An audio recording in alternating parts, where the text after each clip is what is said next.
안녕하세요. 어느덧 훌쩍 50대가 된 주부이자 엄마입니다. 저에게는 아주 특별한 딸이 한 명 있어요.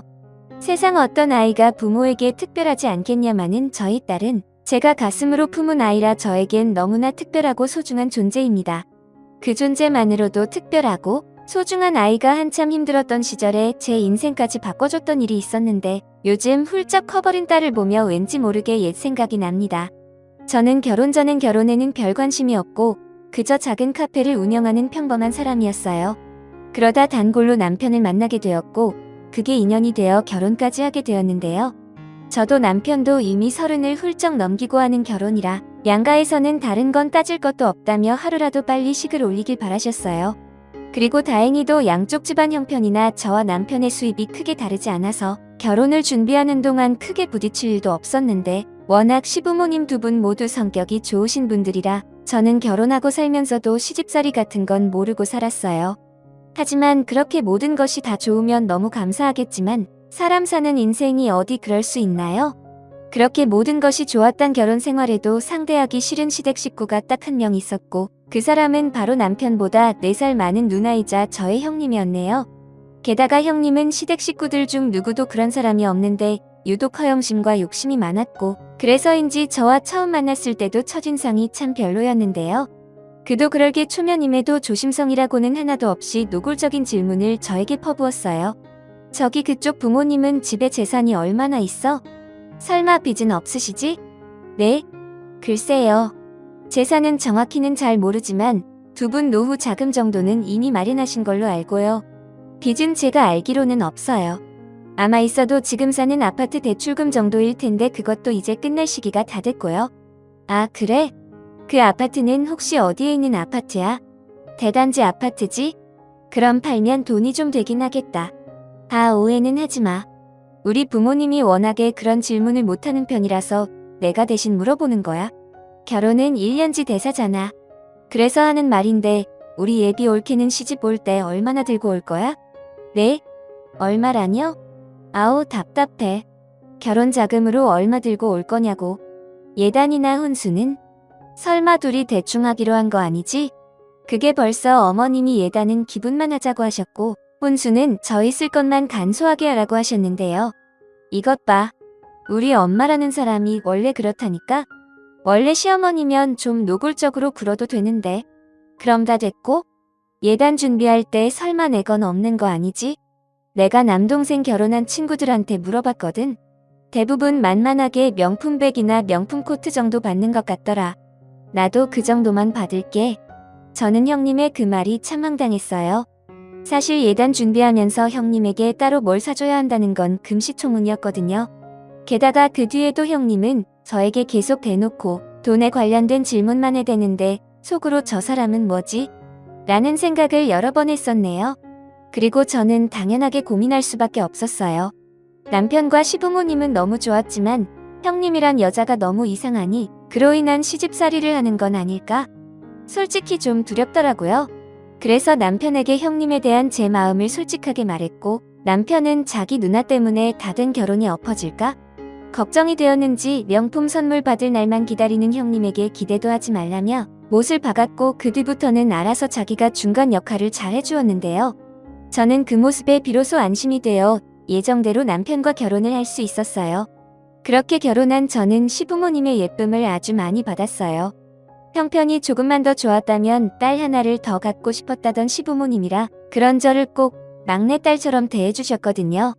하지만 시부모님이 그러면 그럴수록 배가 아픈 형님은 걸핏하면 저에게 신우의 짓을 하려고 했는데 그럴 때면 남편과 시부모님이 적절하게 그런 형님을 잘 막아주셨고 그 때문에 신경이 좀 거슬리긴 했지만 형님 일로 큰 문제가 된 적은 다행히 한 번도 없었어요. 저희 형님은요 남편보다는 4살이 많고 저보다는 9살이 많은 골드미스도 지난 그냥 누가 봐도 노처녀였어요. 하도 이것저것 따지는 게 많아서 그 나이 먹도록 시집을 못 갔거든요.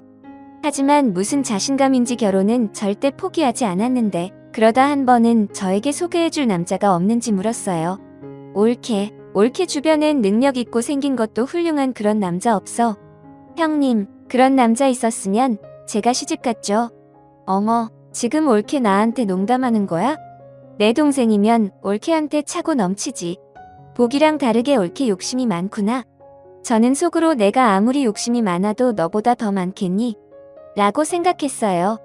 하지만 결혼이란 게 뭔지 시댁 식구 앞에서는 하고 싶은 말을 다 할 수는 없었고 그저 어색하게 웃어 넘겼는데요. 웃지만 말고 정말 없어. 글쎄요. 제 친구 오빠가 형님이랑 나이대가 비슷한데 대기업은 아니지만 괜찮은 회사에 다녀요. 한번 물어볼까요? 그래? 그 사람 월급이 얼마냐? 그야, 제가 거기까지는 모르죠. 근데 그 나이면 직급이 있으니까 꽤 벌지 않을까요? 그래? 그럼 월 1,000만 원은 생활비로 줄 수 있나? 네? 1,000만 원이요? 에이, 형님. 그건 대기업 다니는 사람들도 힘들죠. 그거 봐. 월급쟁이는 뻔하다니까. 그래서 난 전문직이 좋아. 의사, 변호사. 그게 힘들면 회계사 정도는 돼야지. 형님, 제 주변엔 그런 직업 가진 사람은 없어요. 형님 주변에도 없잖아요. 그러지 말고 눈높이를 좀 낮춰보시는 게 어떠세요? 벌이도 중요하지만 가장 중요한 건 사람이잖아요. 뭘 모르는 소리 안 해? 벌이가 좋으면 없던 애정도 생기는 법이야. 난 절대 쥐꼬리만한 생활비 받고는 못 살아. 남자가 1,000만 원씩은 생활비로 내놔야 나도 살림하면서 어디 나가서 빠지지 않지. 요즘은 전업주부들도 다 외제차 끌고 다니는 거 알지? 설마 형님 결혼하면 직장 그만두시게요? 올게 몰랐구나. 나 원래 현모양처가 꿈이야. 그렇게 욕심이 가득가득한데 꿈이 현모양처라니. 저는 순간 웃음이 나오는 걸 간신히 참았어요. 저보다 나이도 많은데 철이 없어도 한참 없잖아요. 요즘 세상에도 결혼으로 팔자를 고치고 싶어하는 사람이 있구나. 신기할 정도였죠. 그리고요, 이 말은 참하면 전에 하지 못했지만 저희 형님은 그렇게 조건을 따질 입장은 아니었어요. 저희 형님이야말로 외모도 능력도 나이까지 경쟁력이 없었거든요. 월급도 월 200만 원 조금 넘게 버는 수준이라 40이 넘도록 본가에서 독립하지 못했는데 그러면서도 월급만큼 나오는 카드값에 매달 허덕이는 형님을 보며 어쩌면 형님은 평생 결혼을 못할 수도 있겠다는 생각을 했어요. 그리고 제 입장에서 정말 기분 나쁜 게 뭔 줄 아세요? 형님은 그런 처지임에도 그렇게 남자 조건을 따지면서 저에겐 평범한 회사원인 자기 동생이 저보다 아깝다며 또 저에게 너무 가분하다며 감사한 마음으로 자기 동생을 떠받들고 살려고 하는 거였는데 그럴 때면 이런 말도 꼭 했었죠. 요즘처럼 어려울 때 다달이 월급까지 오는 남자가 어디 흔해? 올케는 허물만 멀쩡하지? 고정 수입이 없잖아. 정말 알고 그러는 건지 모르고 그러는 건지 이유가 어쨌든 저에게 형님은 밉상 중에 상밉상이었어요. 그래서 한편으로는 형님이 시집을 못 가고 계속 저러고 산다는 것도 저에게는 은근 신경이 쓰이는 일이었는데요. 참 신기하게도 짝은 다 있다는 말이 맞는 건지 어느 날 전혀 생각지도 않았는데 시댁에서 형님이 결혼할 남자를 데리고 왔다며 가게 영업이 끝나면 시댁으로 오라는 호출을 받게 되었어요. 그리고 저도 모르게 형님이 하도 눈이 높으니 어떤 남자를 데리고 왔을까 많이 궁금했는데요. 막상 내려온 남자를 보니 형님과 같은 회사에 다니는 평범한 남자였어요. 그래서 제가 좀 신기한 눈으로 형님을 바라봤던 것 같은데 문득 그런 생각이 들더라고요. 저 남자 집안이 부자인가 보구나. 그런데 그것도 아니었어요. 나중에 자기도 민망한지 저에게 형님이 신세 한탄하듯 이렇게 말했거든요. 나도 결국 이렇게 시집을 가네. 올케, 솔직히 아까 고소했지? 아니요, 무슨 그런 말을 하세요. 그리고 인상 참 좋으신데요? 형님도 많이 아끼시는 것 같고요. 사실 그거 하나 보고 하는 거야. 나를 엄청 오래 좋아했거든. 내 나이도 내 나이지만 저 남자도 평생 나 기다리다가 총각 귀신 될 것 같으니까 내가 구제하기로 했지. 사실은 형님도 많이 좋아하시는 거 아니에요. 제가 볼 땐 두 분 정말 잘 어울리세요. 으휴, 가만 보면 올케는 참 여우야. 결국 이렇게 월급쟁이한테 시집갈 거였음 그렇게 버티는 게 아니었는데 형님은 그 뒤에도 무슨 미련이 그렇게 많은지 꼭 원치 않는 결혼을 한 여자처럼 굴었어요. 어느 누구도 형님에게 시집을 가라고든 떠민 사람이 없었는데 말이죠.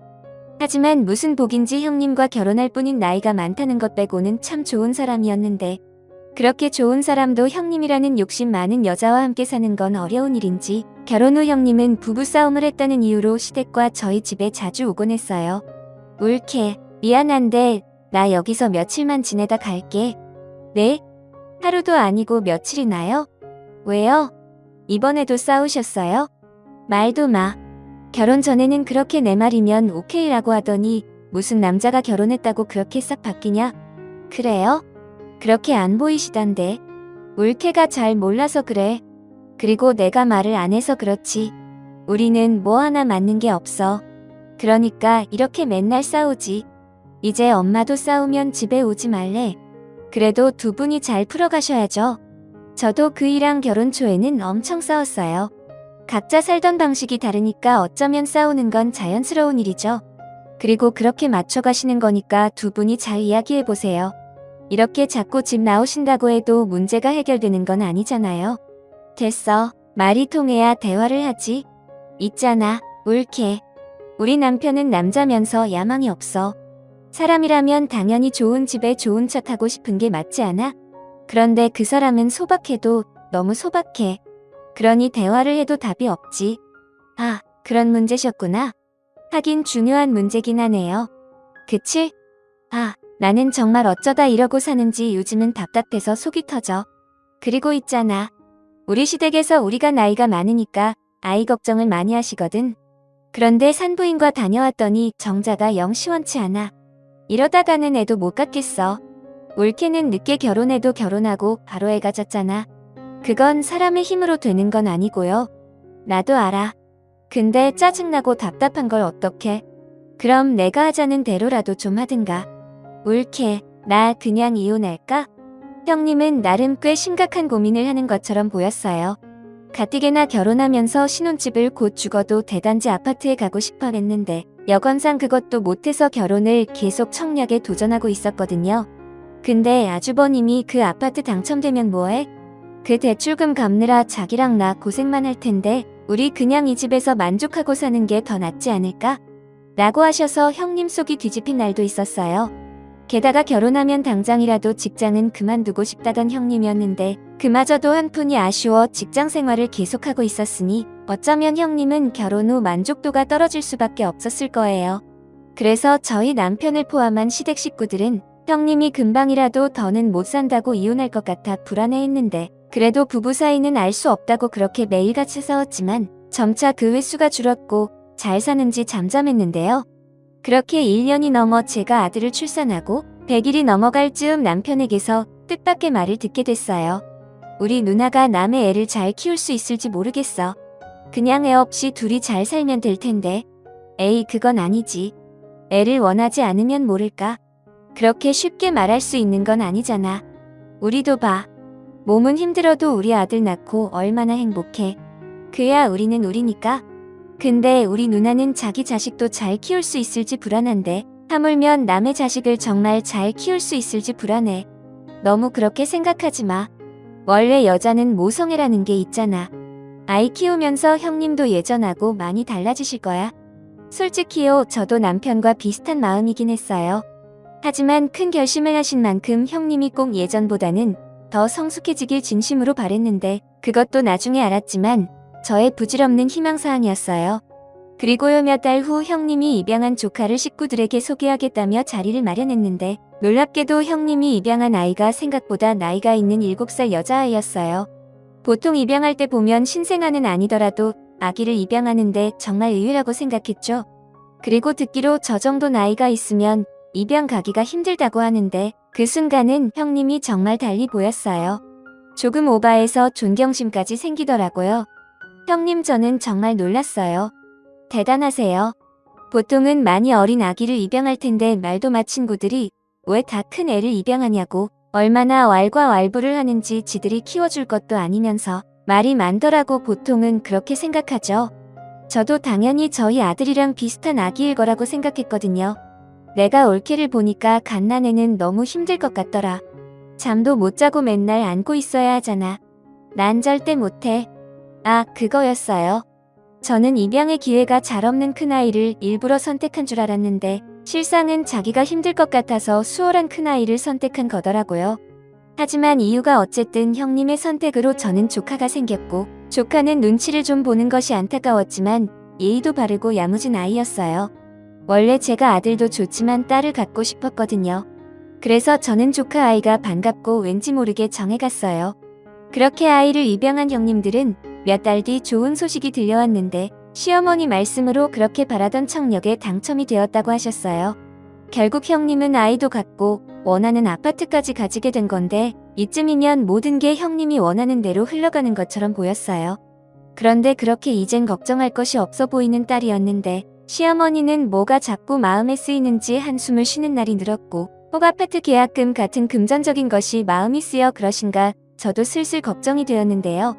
당첨되는 게 그렇게 어렵다며? 그래서 내가 우정이한테 슬쩍 물어봤거든. 그랬더니 입양한 민지 있어서 그렇게 된 거라고 하더라고. 애 없이 둘만 있었으면 어려웠을 거래. 아, 듣고 보니 그럴 수도 있을 것 같네요. 설마 우정이 그거 아파트 청력 때문에 민지 입양한 건 아니겠지? 에이 설마요. 아닐 거예요. 아무리 아파트에 가고 싶어도 누가 그것 때문에 애를 입양해요. 말도 안 돼요. 그리고 입양하는 건 뭐 쉽나요? 형님 보니까 기간도 오래 걸리고 엄청 복잡하던데요. 그렇지. 내가 괜한 오버하는 거지? 네, 절대 아니에요. 그래, 내가 아니라고 하니까 내 속이 다 시원하다. 내 딸이 좀 철이 없어도 그 정도로 한심하진 않을 거야. 맞다, 고맙다. 내 덕에 오늘 밤은 발 뻗고 잘 수 있을 것 같아. 저는 시어머니 말을 듣고 정말 깜짝 놀랐어요.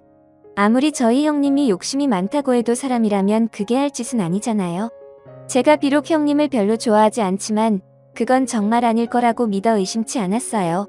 하지만 그런 믿음도 이상하리만큼 딱딱 떨어지는 아파트 위치며 입양 시기 그런 것들 때문에 흔들리기도 했는데 정말 그것만큼은 아니길 바랬어요. 그렇게 3년이 흘렀고 형님은 그렇게 기다리던 아파트에 입주를 하셨어요. 그리고 시간이 흐른 만큼 저희 아들과 형님의 딸도 그제 제법 컸는데요. 무엇보다 형님의 딸이 의젓한 초등학교 3학년이 되어 외숙 모인 제가 언제 저렇게 컸나 싶을 때가 많았어요. 사실 그 3년 동안 형님이 바쁜 날엔 조카 아이는 대부분 저희 집에 있었거든요. 그렇다 보니 조카와 저는 정이 많이 들었는데 오죽하면 잘 모르는 사람들은 저에게 큰 딸이 있다고 착각할 정도였죠. 그리고 형님은 점점 억지 같은 날을 만들어 다 큰 딸을 저희 집에 보내셨는데 방학 땐 뭐 거의 저희 집에 있었다고 보면 될 거예요. 하지만 저와 남편은 그런 조카가 싫지 않았고 워낙 조카 아이를 예뻐했기에 형님에게 한 번도 싫은 소리를 하지 않았는데요. 오히려 조카 아이가 저희 아들을 잘 봐주기까지 하니 제가 더 고마울 때가 많았어요. 힘드니까 하지 말라고 해도 보육원에서 동생들 많이 돌봤다며 어떤 때는 저보다도 더 능숙하게 저희 아들을 보는데 참 든든하더라고요. 원래 엄마한테는 딸이 있어야 좋다고 하잖아요. 그러니 예쁜 조카를 보면 하루에도 수십 번 딸 욕심이 그렇게 났었는데 형님은 저와는 반대로 자기 딸 민지를 귀찮아하는 날이 많았어요. 울케, 원래 기집애는 그렇게 정이 안 가나? 아들은 어때? 든든해? 든든하긴요. 사고나 안 치면 고맙죠. 민지야말로 든든하잖아요. 말하는 것도 행동하는 것도 예쁘고 예쁘긴 개쁘. 그래도 막 데려왔을 때는 이쁜 구석이 좀 있었는데 사춘기라 그런가? 징그럽네. 네? 무슨 그런 말을 다 똑같이 걷는 거죠. 형님 아이 갖고 싶어 하셨잖아요. 그리고 민지는 형님이 가슴으로 품은 아이고요. 그래, 맞아. 왜 사람들이 마음으로 낳았다고 하잖아? 나도 그런 마음이었어. 그럼 그런 말씀하시지 마시고 민지 많이 사랑해주세요. 원래 아이들은 자꾸 예쁘다 예쁘다 해줘야 진짜 예쁘게 큰대요. 그래? 울케는 뭐 자기가 낳은 애 키우니까 얼마나 예쁘겠어. 말은 힘들다고 해도 사실은 예뻐 죽겠지. 그럼요. 세상에 자기 자식이 안 예쁜 부모가 어디 있어요. 솔직히 그 말을 하면서 저는 마음이 불안했어요. 어쩐지 형님은 민지에 대한 마음이 변한 것처럼 느껴졌고 민지도 그걸 아는지 자꾸 형님 눈치를 보는 것 같았거든요. 그래도 다행인 건 형님의 남편, 그러니까 고모부님은 민지를 정말 자신의 딸처럼 아끼고 사랑해 주셨기에 점차 나아질 거라고 믿고 싶었는데요. 그러던 어느 날 형님이 친구들이랑 4박 5일로 제주도 여행을 간다며 방학도 아닌데 저에게 민지를 부탁한 적이 있었어요. 뭐 그 정도는 못해줄 것도 없어서 그날도 알았다고 했는데 4박 5일 일정이 모두 끝났을 때임에도 민지를 데리러 오지 않더라고요. 그래서 전화를 한번 해볼까 하고 있는데 속상하기도 이번엔 민지가 제 눈치를 보는 게 느껴졌어요. 아니야, 무슨 그런 생각을 해. 자식을 싫어하는 부모는 세상에 없어. 저희 엄마 아빠는 친부모님이 아니잖아요. 저도 친자식이 아니고요. 순간 가슴이 쿵 하고 내려앉았어요. 저 말을 하기까지 얼마나 혼자 끙끙거리며 생각했을까 가슴이 미어지더라고요. 그래서 그런 민지를 꼭 안아주며 절대 그렇지 않다고 외숙모는 민지 같은 딸을 너무 갖고 싶다고 말했어요. 그리고 적당한 때를 봐서 형님에게 전화를 했는데요. 그때도 고모부님과 싸우고 있었는지 형님 목소리가 좋지 않았어요. 옳게 내가 나중에 다시 전화할게 라며 전화를 끊더라고요. 그래서 그냥 마음 편하게 민지가 저희 집에 있는 게 낫겠다 싶었는데 참 듣고도 믿기지 않는 소식이 들려왔어요. 그게 참 경사스러운 일이긴 했는데 형님이 임신을 했다는 거였거든요. 임신이 어려울 것 같아서 아이를 입양했다고 했는데 기적처럼 임신을 했으니 집안이 난리가 날 정도로 많은 사람이 기뻐했죠. 하지만 저는 민지도 걱정이었어요. 민지 역시 동생이 생겼다는 것에 반갑기보다 불안해하는 눈치였는데 그 모습을 보고 있으니 제가 다 속상하더라고요. 하지만 형님은 그러거나 말거나 민지의 마음은 신경도 쓰지 않았어요. 그리고 임신한 형님이 회사를 그만두고 태교에 들어가면서 형님은 저의 카페에 찾아오는 날이 많았는데요. 임신해서 달달한 것이 당긴다며 저희 카페에 있는 케이크와 빵들을 서슴없이 먹곤 했었네요. 원래 임신하면 이렇게 달콤한 게 시도 때도 없이 당겨? 뭐 사람마다 다르지만 형님은 유독 그러신가 봐요. 그래도 나중에 이렇게 단 것만 드시면 당 수치가 올라갈 수 있으니까 조심하세요. 또 그런 거야? 임신하니까 신경 쓸 게 은근 많네? 게다가 민지 그것까지 내가 종일 챙겨야 하고. 민지는 요즘 어때요? 학교 잘 다니죠? 민지 그거 말도 마. 가뜩이나 정도 안 가는 게 사람이 뭘 물으면 대답을 안 하는 거 있지? 그거 가만히 보고 있으면 속 터진다. 도대체 부모가 어떤 사람들이길래 애가 그 모양인지 모르겠어. 하기사 제대로 된 부모면 애를 보육원해버리겠어? 그 부모의 그 자식이라는 말이 괜히 있어? 형님 그런 말은 좀 듣기가 그런데요. 민지 부모는 이제 형님이랑 고모부잖아요. 형님이 지금 임신 중이라 몸도 힘들고 호르몬 때문에 기분이 좀 오락가락해서 근데 민지 진짜 착하고 바른 아이예요. 오히려 저희 은찬이가 문제죠. 남자애라 그런지 크면 클수록 사고치는 범위가 넓어져요. 옳게 그래도 은찬이는 그럴만하지. 친자식이잖아. 민지하고는 다른 얘기야. 형님. 몰라. 요즘 같아서는 내가 왜 남의 자식을 입양을 했나? 후회가 된다고? 에휴. 그러지 말고 올케가 민지 좋아하잖아. 그럼 올케가 데려가서 키울래? 네? 민지가 무슨 반려동물도 아니고 좋아하니까 데려가 키우라뇨? 아니 그렇잖아. 올케는 맨날 민지가 예쁘다고 그러는데 그럼 그런 사람이 키워야 하는 거 아니야? 어차피 내가 키우나 올케가 키우나 친엄마 아닌 건 똑같잖아. 저는 순간 화가 나서 형님을 저도 모르게 째려봤어요. 그러자 형님은 제 눈빛에 뜨끔했는지 나도 알아. 이런 말 하는 내가 나쁜 사람이라는 거. 근데 사람 본성이라는 게 원래 그런데 나도라 어쩌라고. 형님. 그래도요 그렇게 말씀하시는 건 무책임한 거예요. 민지한테 평생 지울 수 없는 상처가 된다고요. 아니 지금 내가 죽겠는데 누굴 생각해? 됐어. 올케가 데려다 키울 거 아니면 더 이상 아무 말 마. 형님은 그렇게 말하고 카페를 나갔어요. 아마도 더는 제 말을 듣고 싶지 않았던 거겠죠. 하지만 엄마라는 사람이 저런 생각을 하고 있으니 저는 외숙모로서 여간 마음이 쓰이는 게 아니었는데 남편이 그러더라고요. 제가 계속 개입하면 문제가 더 복잡해진다고요.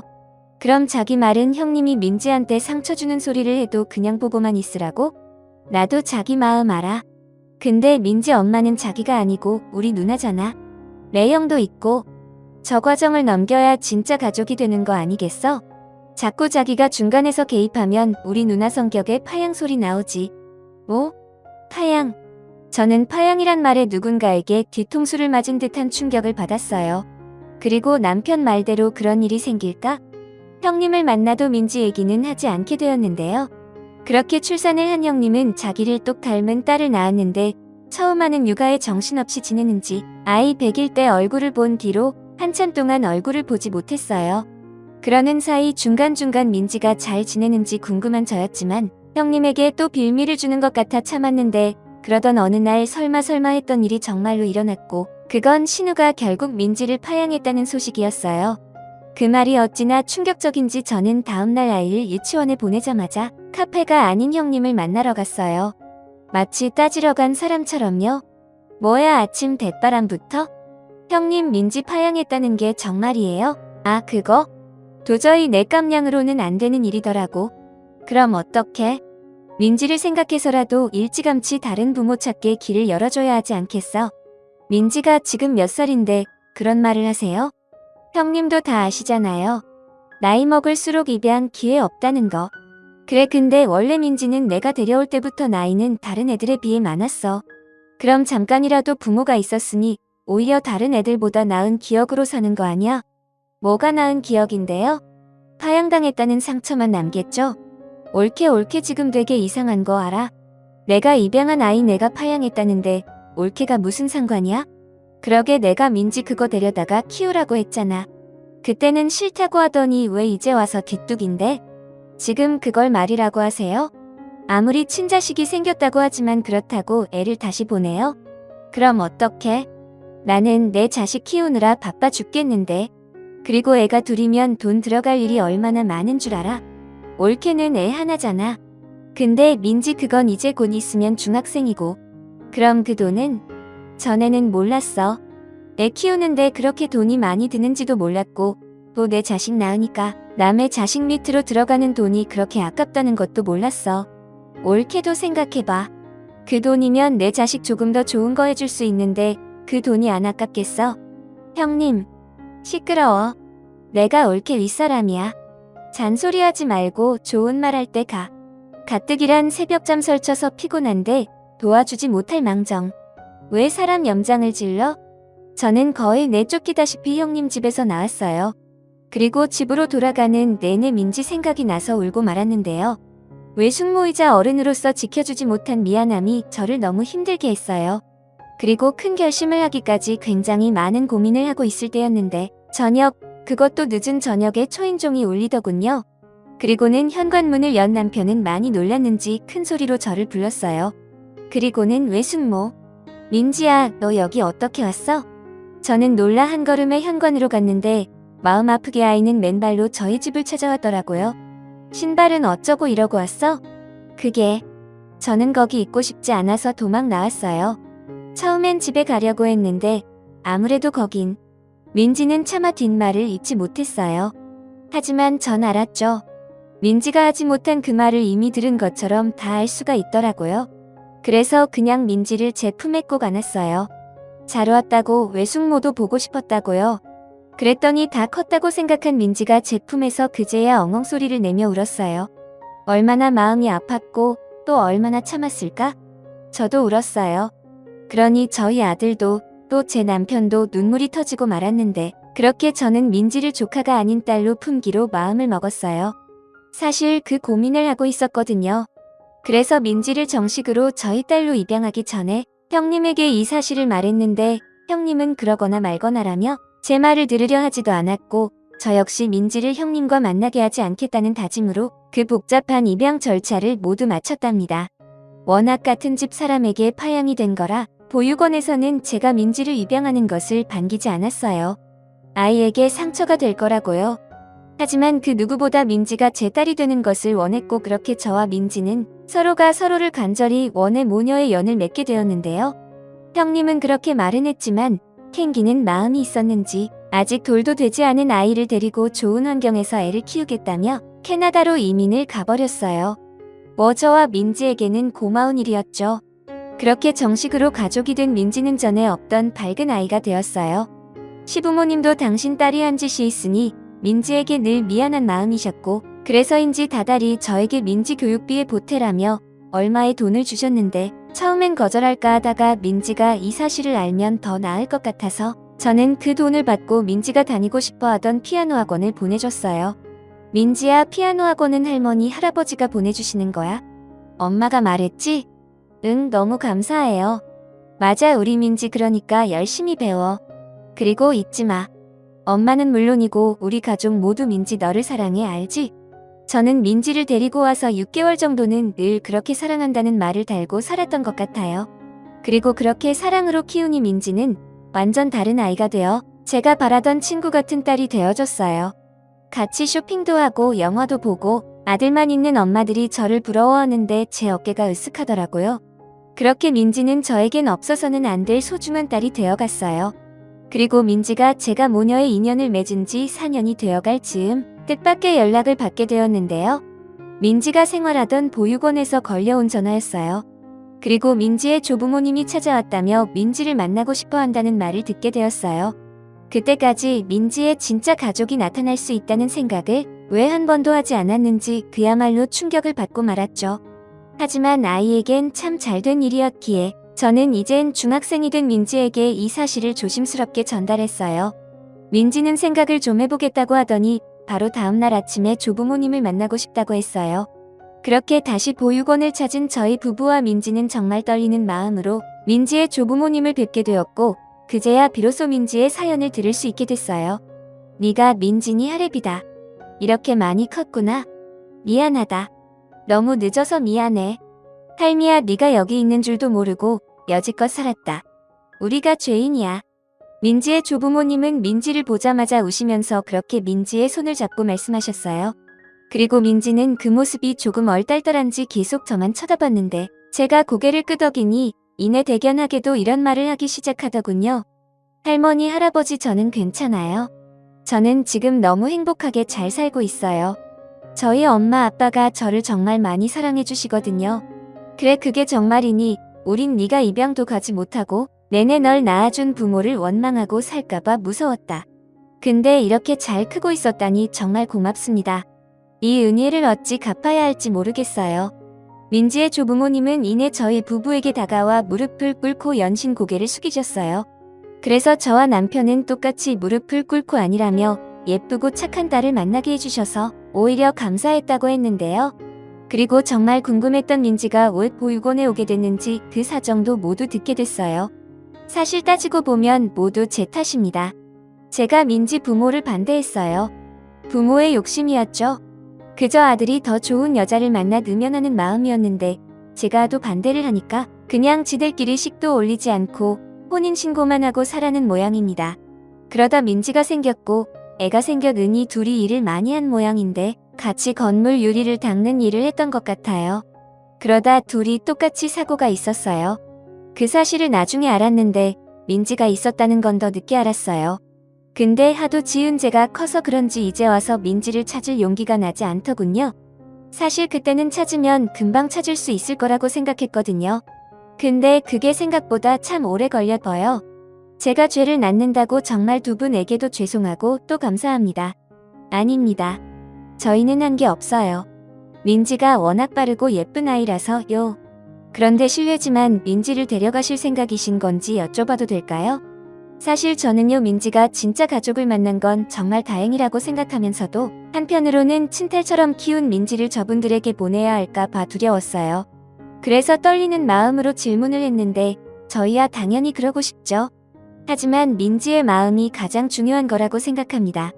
키우신 정이 있는데 아무리 저희가 혈연 관계라고 해도 저희 마음대로 그럴 수는 없죠. 그렇죠, 여보. 그렇지, 민지야. 할애비는 민지랑 더 자주 보고 싶은데 너는 어떠니? 민지는 다시금 예전 습관이 나오는 듯 눈치를 봤어요. 그리고 그 순간은 저도 욕심이 나서인지 민지에게 그 어떤 말을 하지 못했는데요. 민지는 그런 제 마음을 알았는지 저보다 더 어른스럽고 현명하게 이렇게 대답했어요. 지금은 엄마 아빠랑 살면서 할머니 할아버지를 자주 뵐 수 있었으면 좋겠어요. 저도 두 분과 친해지고 싶고 친부모님 얘기도 많이 듣고 싶은데 지금 저희 부모님과는 떨어지고 싶지 않아요. 그래, 근데 우리가 사실은 네가 오기 전에 들은 게 있어서. 아무래도 민지의 조부모님은 민지를 처음 입양한 형님에 관해 보육원 원장님에게 파양 이야기를 들으신 것 같았어요. 그리고 형님이 캐나다로 이민을 간 건 모르고 계셨기에 당신들께서 민지를 데려가는 것이 좋겠다고 생각하신 눈치더라고요. 그래서 저는 최대한 두 분이 납득할 수 있도록 말씀을 드렸고 무엇보다 민지에게 상처를 준 형님이 국내에 없다는 것이 안심이 되었는지 그럼 성인이 될 때까지는 저희 집에 살면서 서로 왕래하자고 하셨는데요.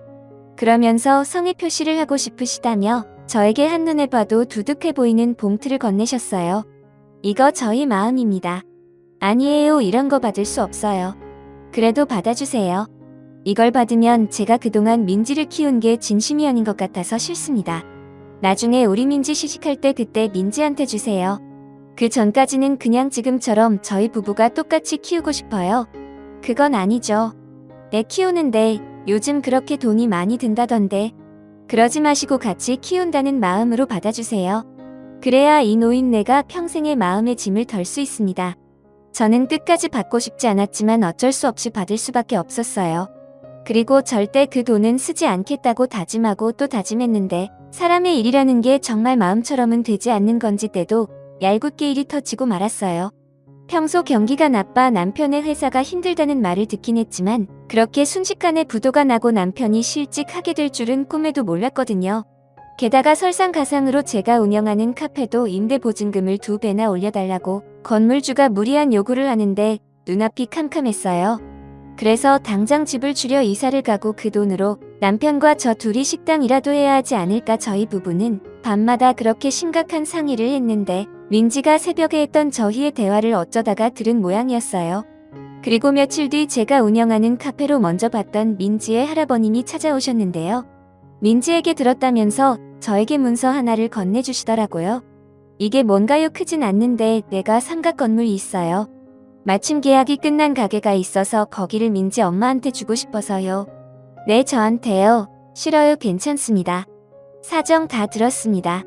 아직 어린 아들도 있는데 그러지 마시고 받아주세요. 노인네가 살면 얼마나 삽니까? 그날 저희 아내도 집에 가서 두 분 내외가 너무 좋으신 분들이라고 얼마나 울었는지 몰라요. 저희는 이제 남은 자식도 없고 핏줄 일하고 민지하는데 이제라도 다 주고 싶어요. 그럼 민지한테 주세요. 민지는 당연히 받을 자격이 있지만 저는 아니죠. 아니요, 민지를 친자식처럼 키워준 민지의 엄마도 저한테는 자식입니다. 그래서 내친 김에 아파트도 한 채 마련했는데 아무래도 지내시는 곳이 좀 평수가 작은 것 같아서요. 아니, 이러시면 제가 너무 곤란한데 요. 아파트는 정말 괜찮습니다. 작아도 저희 사는데 지장이 없어요. 네, 압니다. 그냥 제 마음이에요. 제 자식에게는 주지 못했지만 그 마음을 이렇게라도 베풀고 싶네요. 사양하지 마시고 다 민지 거라고 생각하시고 받으세요. 그래야 제가 더 당당하게 민지를 볼 수 있습니다. 우리 아내가 가게랑 아파트는 꼭 주고 오라고 신신당부를 했어요. 저는 염치 없게도 끝까지 마다하지 못했어요. 제 코가 석자인 것도 무시할 수 없었지만 무엇보다 너무나도 절절하게 진심이 느껴져서 받지 않을 수가 없었거든요. 그렇게 저는 민지 덕에 막막했던 고비를 무사히 넘길 수 있었어요. 아니, 누가 보면 로또라도 맞은 거 아니냐고 할 정도로 저희의 생활은 완전히 바뀌었는데요.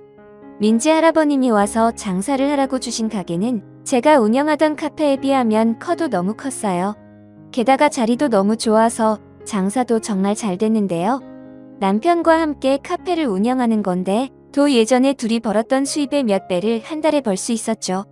이사간 아파트는 내가 언제 이런 데 살아볼 수 있을까 할 정도로 입이 떡 벌어지는 최고급 프리미엄 대단지 아파트였어요. 참 죄송하고 감사했는데 알고 보니 같은 아파트에 두 분이 살고 계시더라고요. 서로 자주 왕래하며 지내자는 마음으로 저희에게 아파트를 사주신 거라며 웃으시는데 그냥 앞으로 민지에게 또 민지의 조부모님에게 잘하는 마음으로 보답하자는 생각을 했어요. 그렇게 시간은 또 흘렀어요. 그리고 민지가 18살이 되었으래 영영 오지 않았으면 했던 형님이 한국으로 돌아왔어요. 시부모님에게 민지의 이야기를 들었는지 저희 가게에 찾아왔는데요. 옳게 잘 지냈어. 어머, 세상에 가게 정말 좋다. 형님 오셨어요. 죄송해요. 바빠서 오신 줄 알면서도 연락도 못 드렸네요. 그건 됐고 민지 가족 찾았다며 엄청 부자라던데 맞아? 이 가게도 그분이 주신 거야?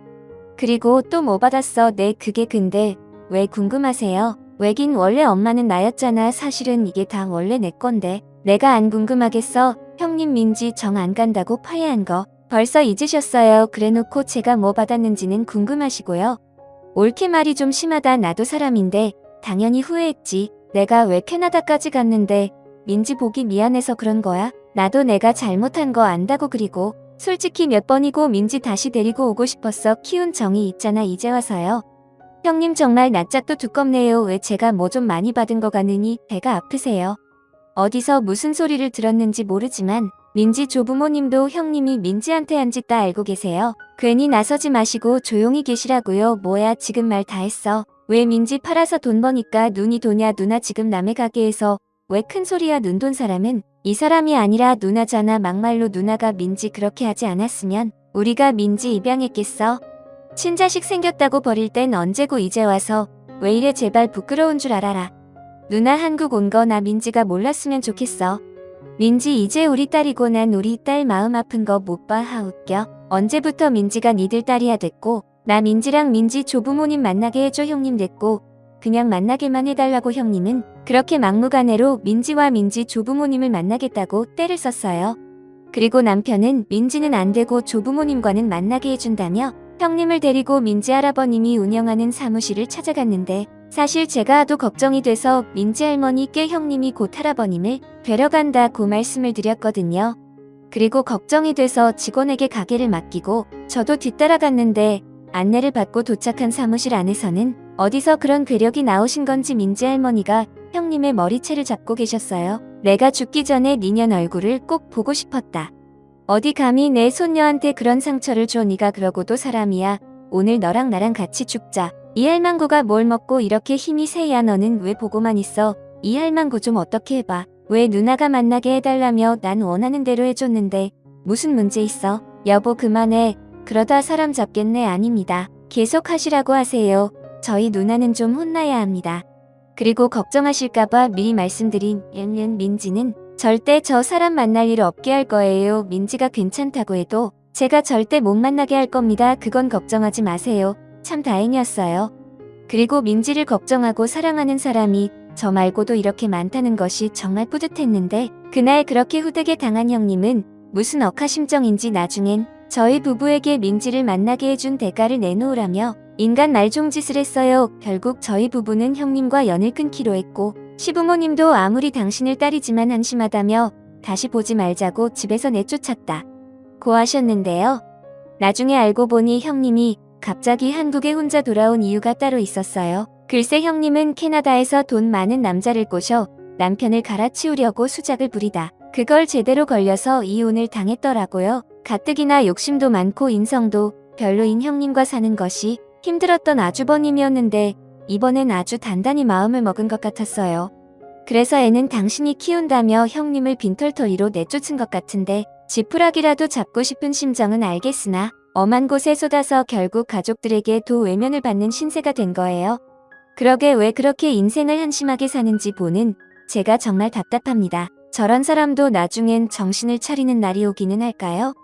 저는 원래 사람은 변하지 않고 고쳐 쓰는 것도 아니라는 생각을 하는 사람이라 형님이 정신을 차린다고 해도 절대 다시 보고 싶은 마음은 없어요. 제 인생에 만난 사람 중 형님이 최악의 사람이거든요. 그래서 부디 글을 쓰는 지금도 형님을 다시 보고 싶은 마음은 추워도 없어요. 그저 남편에게 피해나 끼치지 않고 살았으면 좋겠다는 마음입니다. 아직도 민지는 저희 부부와 함께 지내고 있어요. 올해로 대학 졸업반인데 아직 취업이 되지 않아서 걱정이 한가득이더라고요. 아직 시간도 많고 그렇게 조급할 필요는 없는데 이제 정말 민지가 저의 품을 떠나는 날이 다가오긴 하나봐요. 원래 부모는 자식이 자립하는 그날까지 품을 수 있는 거라고 하던데 자식은 왜 이렇게 빨리 커버리는 걸까요? 저희 부모님도 같은 마음이셨겠죠. 언젠가 우리 딸이 결혼하고 부모가 되었을 때 저희 딸도 제 생각을 꼭 해주길 바라며 저의 이야기를 여기서 마치도록 할게요. 지금까지 저의 긴 사연 들어주셔서 대단히 감사합니다. 언제나 건강하시고 매일매일이 행복하시길 진심으로 바랄게요.